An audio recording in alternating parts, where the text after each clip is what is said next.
I'm Hongdan, and I will talk about the South China Sea documents the transition from wide continental rift to continental breakup. So the most famous wide continental rift area is located in the western United States, the famous Basin Range province. In this area, the rugged topography span a width of more than 1,000 kilometers. So, yeah, what controls the continental rifting style is actually the lithospheric springs profile. For the narrow continental rifts, it has the strongest upper mantle, and the secondly strongest is the upper crust. Between them is the ductile lower crust. In this case, the extension was initiated with the upper crust extension at a width of 30 to 40 kilometers. When they're approaching to continental breakup, there's a continental margin that has a width of 100 to 400 kilometers. This is basically the best example can be seen in the East African rift systems, where the continental rifting is going on, and the continental margin can be seen in the Red Sea, where the width of the continental margin is less than 400 kilometers. For the wide continental rift, it actually has a very thick continental crust. This is basically the best observed in the orogenic belts, where the lower crust has quite thick. But when the orogenic belts will collapse, they start to form distributed wide continental deformations with the typical formation of the metamorphic core complexes. So basically, the rheology of the lithosphere, or the thermomechanical state that controls the style of continental rifting. However, how the wide continental rifts break up is still unknown. So today I'm going to show you an example from the South China Sea that shows this type of deformation when approaching to break up. The tectonic background of the South China Sea is actually, the South China Sea is a part of the Southeast Asia. It is surrounded by the subduction zones in the west, south, and east. So the South China Sea actually is located in a convergent environment. Zooming into the South China Sea, we see that actually it's a very big basin, isn't it? Well, it's not as big as the South Atlantic area of Pacific, but it's still big. There has the east-west direction. It has more than 1,000 kilometers in wide, and the north-south direction is more than 1,500 kilometers. And if we look at the oceanic crust, it has a V-shaped geometry, indicating the propagation of the oceanic crust towards the west. This oceanic crust is actually surrounded by the highly extended continental margins. If we measure the width of the continental margin, we see that actually the northern continental margin has a width about 800 kilometers in the west and about 400 kilometers in the central and east area. The conjugate margin in the south, it has a width about 400 kilometers in the west and about 100 kilometers in the east. So the maximum continental margin before the continental breakup can reach up to 1,200 kilometers. It's pretty big. It's even more than the Basin Range provinces. So it's typically a wide continental margin. Zooming to the northern part of the South China Sea area, we were benefited from the ILDP drilling in 2017 and 2008, which confirmed a lot of, collected a lot of information for this study. Then we also integrated the 2D and 3D seismic data from the industry. And now I'm going to show you the deformation in this typical area from the proximal margin to the oceanic domain. So from the deep 2D seismic data, we see that they actually have a continuous reflectors at the depth of 9 to 10 second TWT. It's adulation geometry. Here we see the dome geometry as well. And on top is the ridge. Immediately south to the ridge is a high reflector. Itself has been deformed.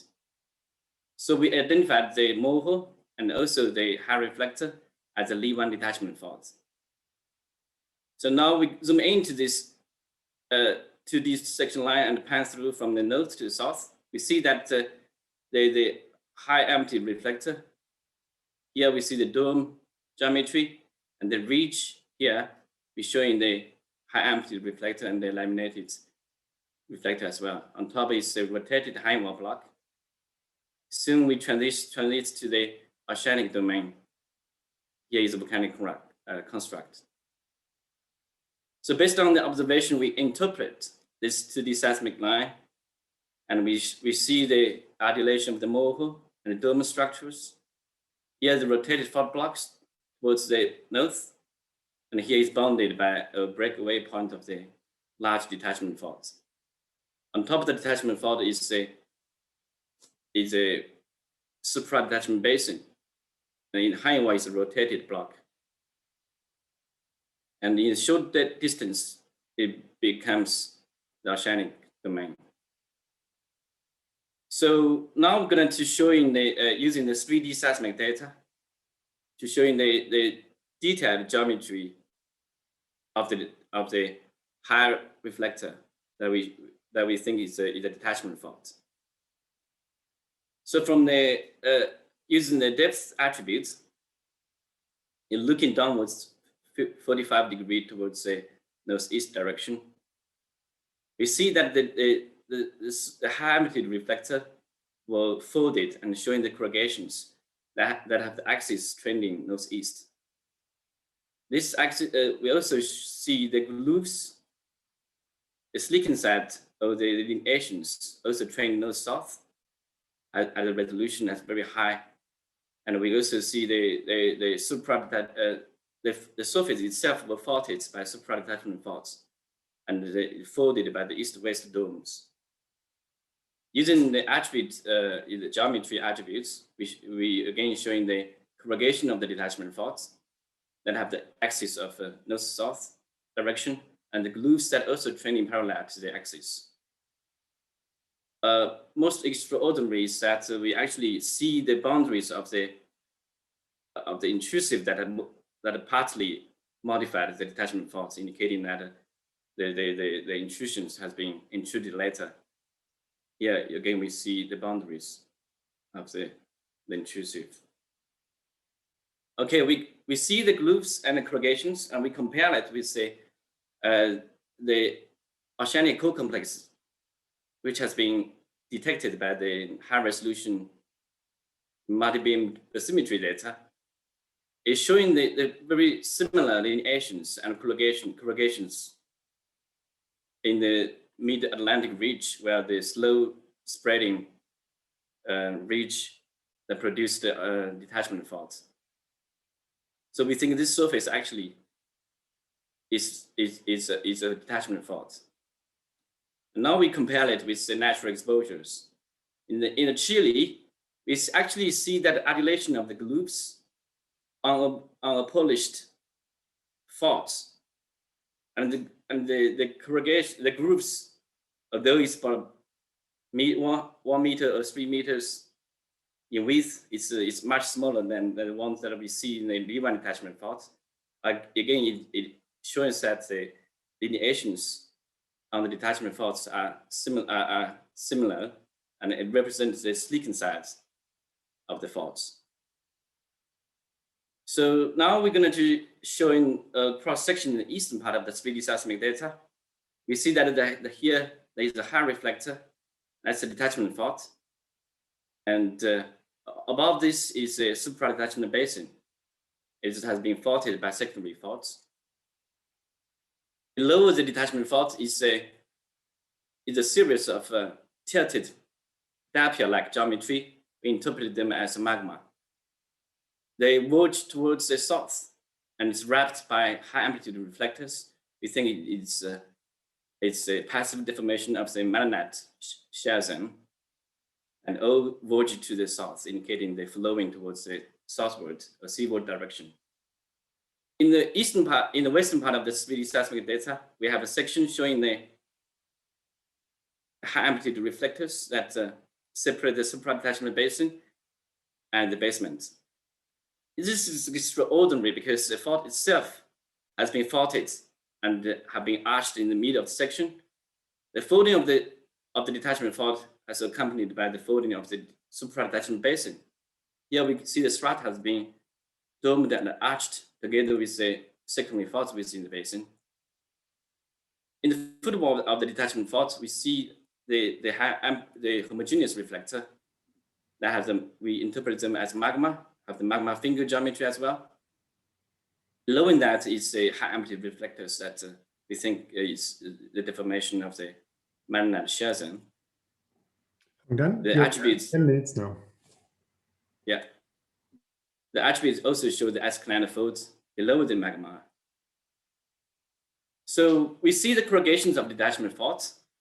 We also see that the southward margins of the magma body and the Marinade shear zone. So this actually indicates that the convergent flow of the lower crust material or the footwall material towards the seaward direction where the continental lithosphere will finally break up.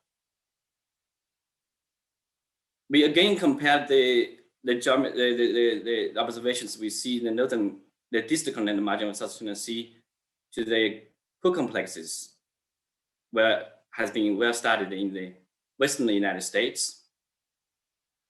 The Colorado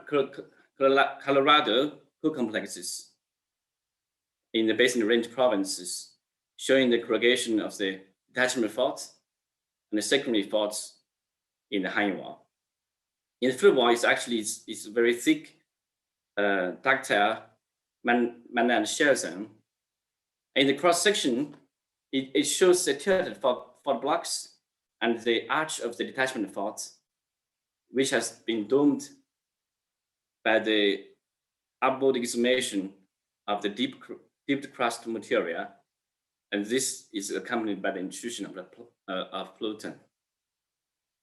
In Argentine area, we see similar detachment, similar structures. This has been summarized by Joliviet in 2004. It shows that the detachment faults exhume the deep crust material and showing the dome geometry, which is parallel to the extension direction, and some of them also perpendicular to the extension direction.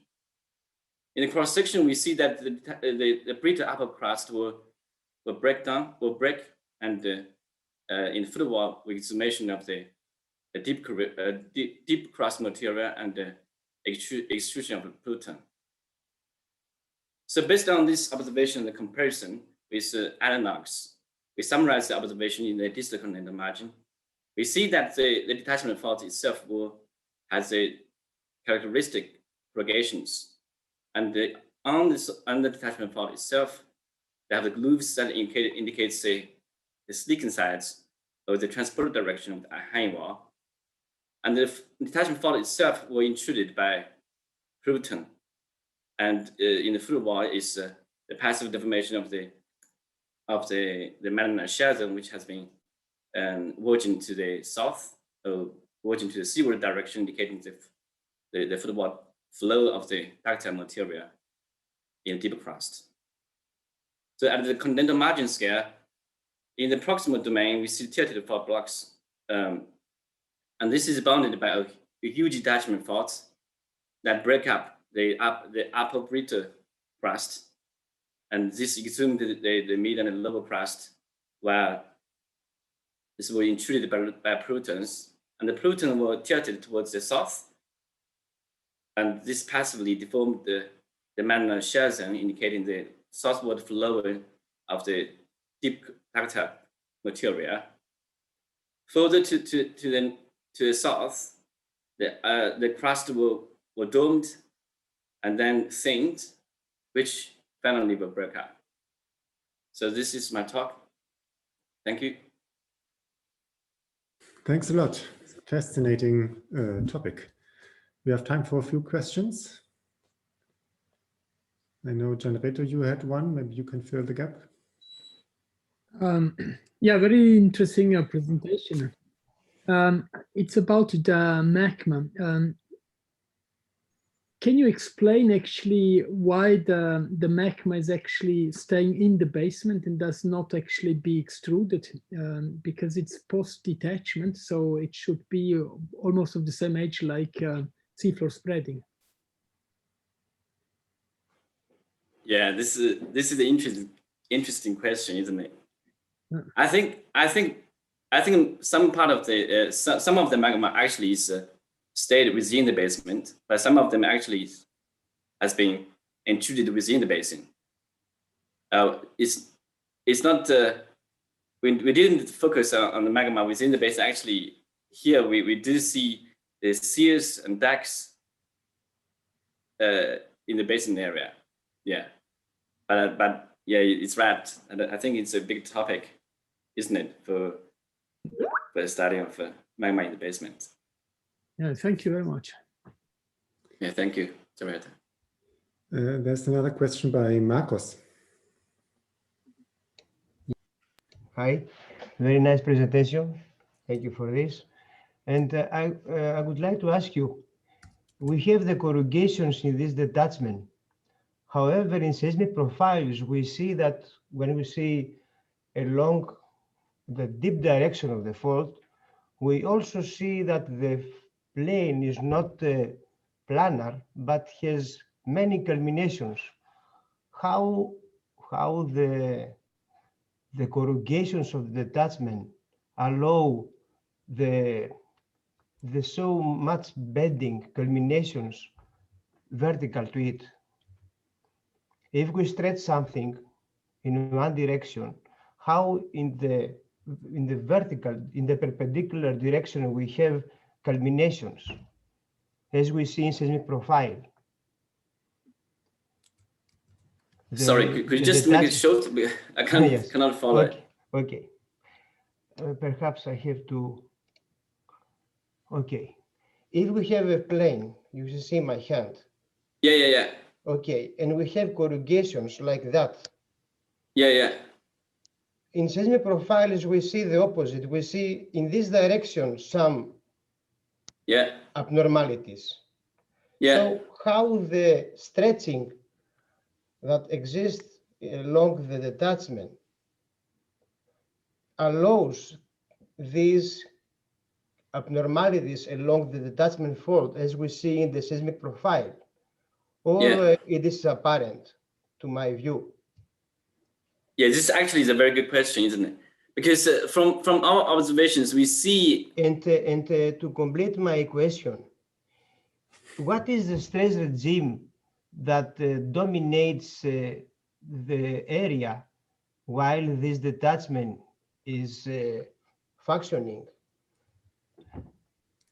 What's the second question?